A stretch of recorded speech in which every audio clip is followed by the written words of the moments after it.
Hər birinizə salamlar. Bu günlər mən sizə Səfəvi dövlətinə aid sualın izahını verəcəm. Keçək sualımızın izahına. Deməli deyir ki, Azərbaycan Səfəvi hökmdarı Şah II Abbasın dövrünə aid deyil. Bizdən kimin dövrünü istəyir? Baxın, Şah II Abbasın, düzdürmü? Və bizə aid olmayanı istəyir. İlk öncə biz bunları qeyd elədik. İndi biz xatırlayaq. Şah II Abbas nə vaxt hakimiyyətdə olmuşdur? Şah II Abbas bildiyimiz kimi 1642 1666-cı illərdə hakimiyyətdə olur. Variantlarımızı oxuyaq. A variantında deyir ki, Avropadan mətbəə avadanlığının gətirilməsinə təşəbbüs göstərilməsi bu aiddir. A-nı çıxırıq variantımızdan.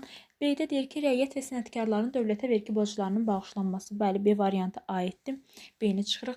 Baxın, ümumiyyətlə bunu qısaca deyim, yadınızda qalsın ki, Şah II Abbasın dövrü Səfəvi dövlətində ədalətli bir dövrdür.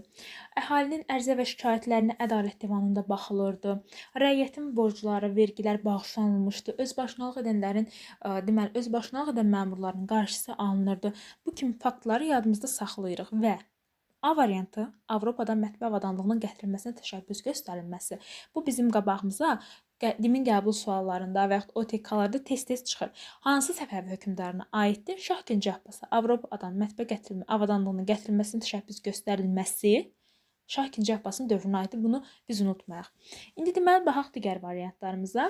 Ümumiyyətlə yenə də qısası deyim, çünki Səfəvi dövləti bildiyimiz kimi bütün qəbullarda, yəni bir sual kimi istifadə olunur.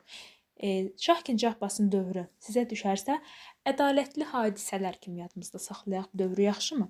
C-yə baxaq. Özbaşınalıq edən məmurlara məxsus əmlakların müsadirə olunması. Bəli, Şah II Abbasa aiddir. Bayaqda dediyim kimi C-ni çıxırıq. Osmanlı dövləti ilə qəsr işinin sülh müqaviləsinin bağlanması. İndi biz xatırlayaq, qəsr işinin sülh müqaviləsi nə vaxt bağlanmışdı? 1639-cu ildə, düzdürmü?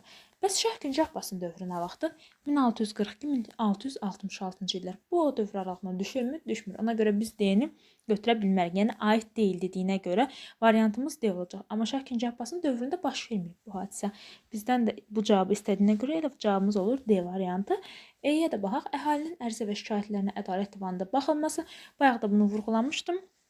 Deməli, Şah II Abbasın dövrünə aiddir. Sağ olun.